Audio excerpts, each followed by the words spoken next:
Welcome, calculus students. Today, we're going to be embarking on a new journey throughout the realm of derivatives.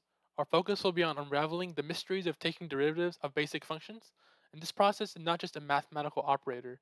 However, it's the gateway to understanding how things change. Whether you're calculating the slope of a curve or predicting rates of change in the physical world, derivatives is your key tool. Remember, the path to mastering calculus is paved with practice and yes, a few mistakes on the way. Embrace these errors and use them as learning opportunities. Each time you stumble, get back up, and you're not just fixing a mistake within calculus, but you're building a stronger foundation and understanding derivatives. So let's adopt the mindset of learning, fixing, and evolving throughout our derivative and calculus journey. In the world of derivatives, four principles are going to light our way: the product rule, quotient rule, power rule, and chain rule.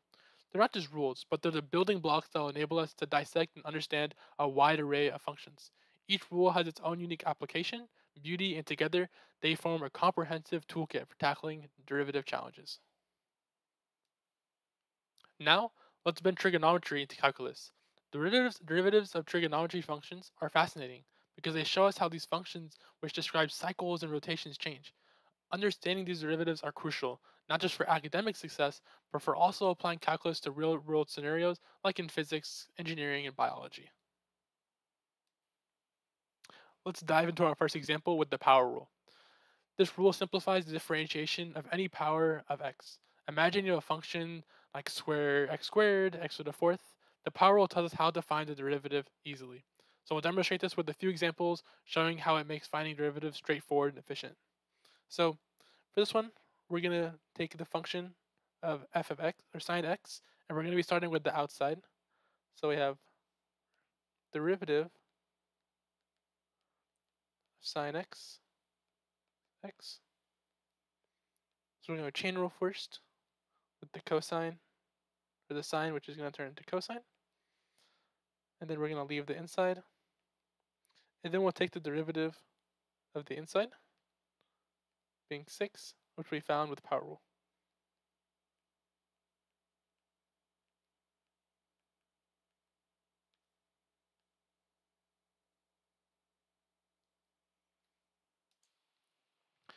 Moving on to the product rule. Essentially, when you're dealing with the product of two functions, this rule might seem a little tricky at first, but with practice, it becomes a powerful tool in your calculus arsenal. So I'll go through a couple of examples where we apply the product rule, breaking down each step to ensure clarity and understanding. So starting with this one, we want to understand on this problem how it's being broke down. So we have secant x with the inner function of cosine x, and another inner function of x squared. So we're going to combine a few functions here. So we'll use chain rule. So I'll start with the derivative of secant x. And if you remember from the first few slides, it's going to be secant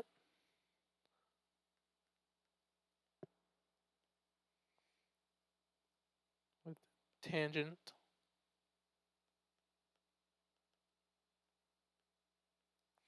So this is going to be our first derivative. And starting with our second one with cosine, we'll have negative sine x squared. This will be our second derivative. And for our third one, we'll have x squared, which will be 2x. So this will be our final answer.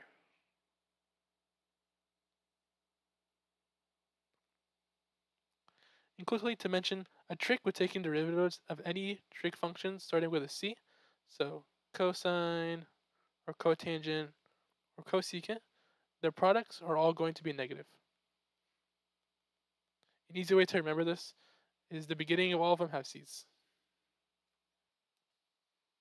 In this example, we're going to be using chain rule again. Oops.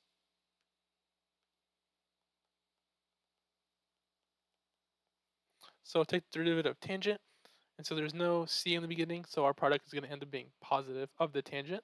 So we'll have secant squared, and now I'll take the derivative of the inside, 3x squared. And so doing with chain rule, if we go back to our normal equation with the chain rule, which stated for the derivative of, let's say, f g of x, we're going to have f prime g of x multiplied by g prime of x. So we're going to have f prime here, g here, and g prime. G prime was found using power rule.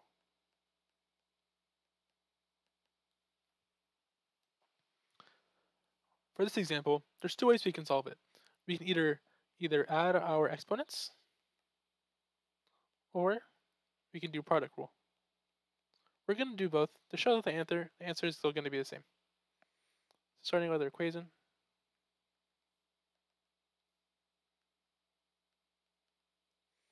So we'll define f and g.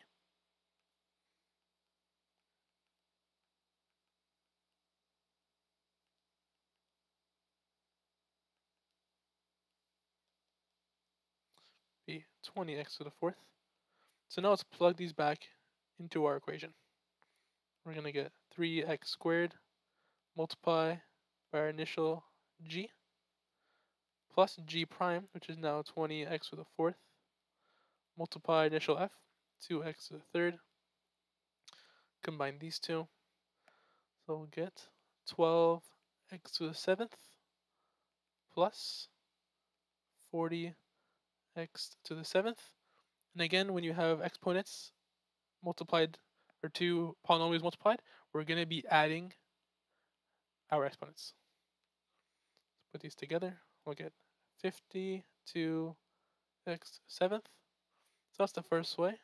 And if we just add them together, 8x to the eighth. So power rule, 8 times 8, x to the seventh, which is 52x to the seventh. So we get the same answer for both of them, regardless of the method. Now we'll explore the quotient rule. Used when you're differentiating a fraction of functions. This rule is a little more complicated than the previous ones, but it's incredibly useful. So I'll work through this one step by step. I'm going to show you how to navigate the numerator and the denominator and the derivative process. So as always, let's define our functions. So say the top one will be f, the bottom will be g. F prime equals 3x squared. G prime be 2x plus 5. Okay, so now let's plug into our equation. F prime g, g prime f over g squared. 3x squared, x squared plus 5x plus 2x plus 5 multiplied by 2x to the third. It's going to be all over plus 5x squared. Okay, let's simplify. We're going to move down over here now. Starting with this first one, we'll do FOIL. 3x to the fourth plus 15x to the third. And now we'll start with the second side. We'll do FOIL again.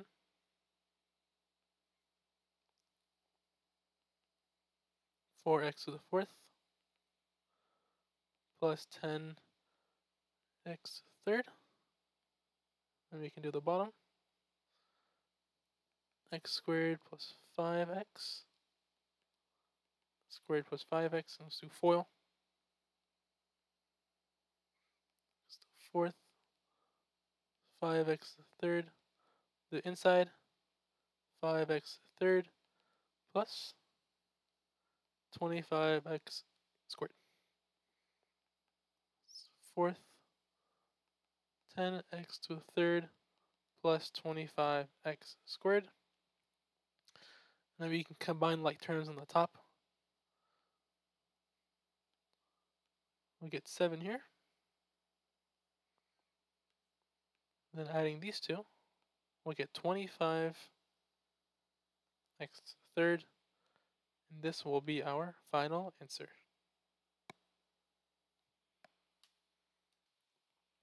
In this question, again, we're going to be mixing a few different principles here. So we have two different functions. This is going to alert me that we're going to use product rule. Then I also see this exponent, another function. So this alerts me that we're going to use chain rule.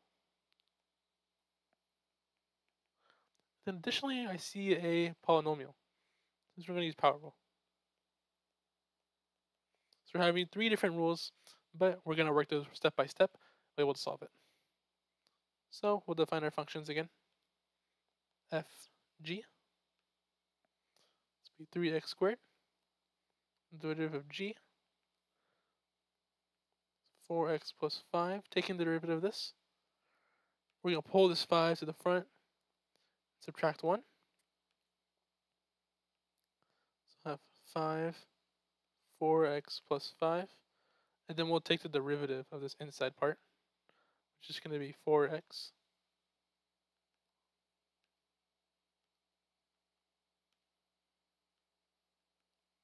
Combine like terms.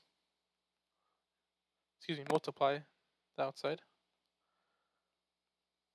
4x plus 5. And simplify a little more. 80x squared plus 100. Cool. So that's going to be g prime. This is going to be 3x squared for f prime. Plugging into f prime g plus g prime f. Get 3x squared multiplied by 80x squared plus 100 plus our g prime. Oops, excuse me, made a mistake. This will be 4x plus 5. This is our initial function. Our g prime will go on this side.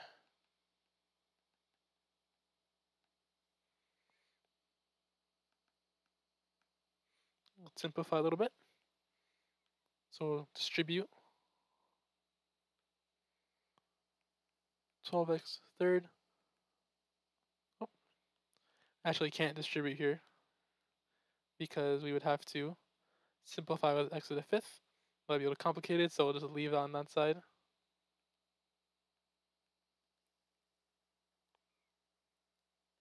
But this side we can distribute. Fifth plus 100 and next third. So that will be our final answer for this question.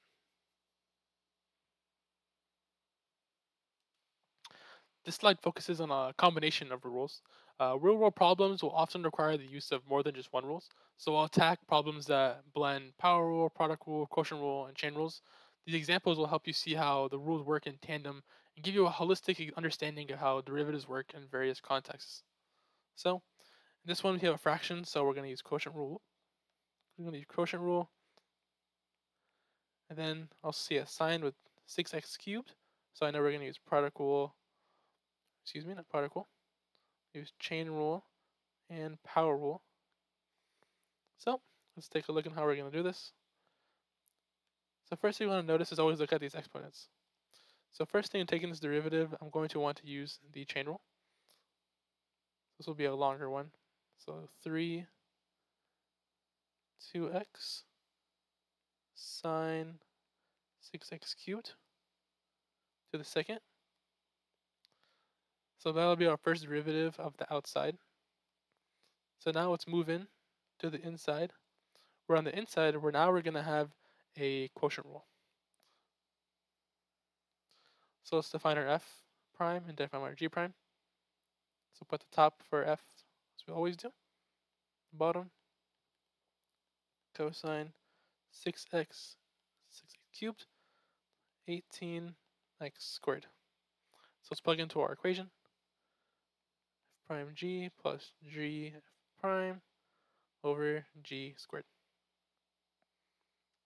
2 multiplied by 18x squared cosine 6x cubed. Let's move this.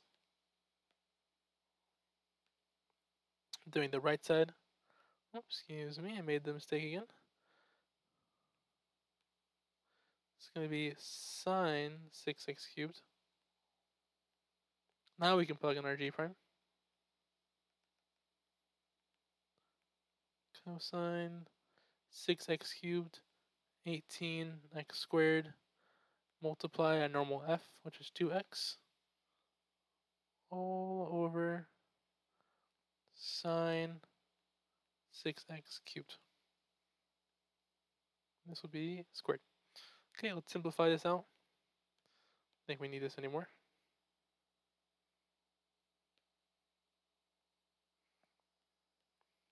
So start with the inside again.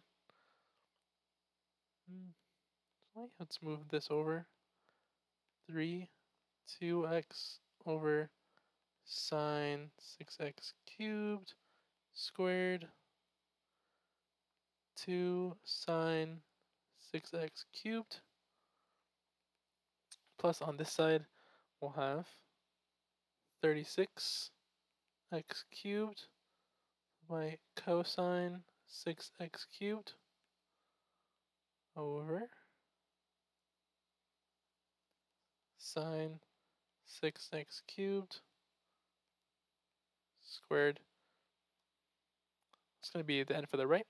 And so further what we could do simplifying is we could expand this squared into here. However, that will be too long for this question. However, this will be a solidified answer for our conditions.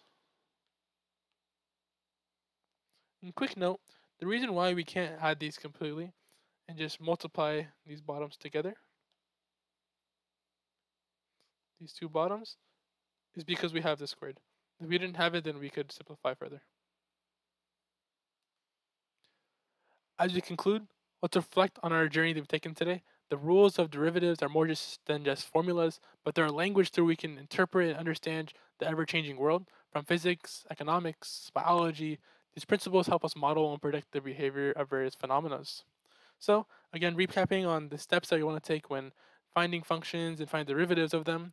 So first we're going to want to define our f and g's, plug them into our equations, and then further simplify.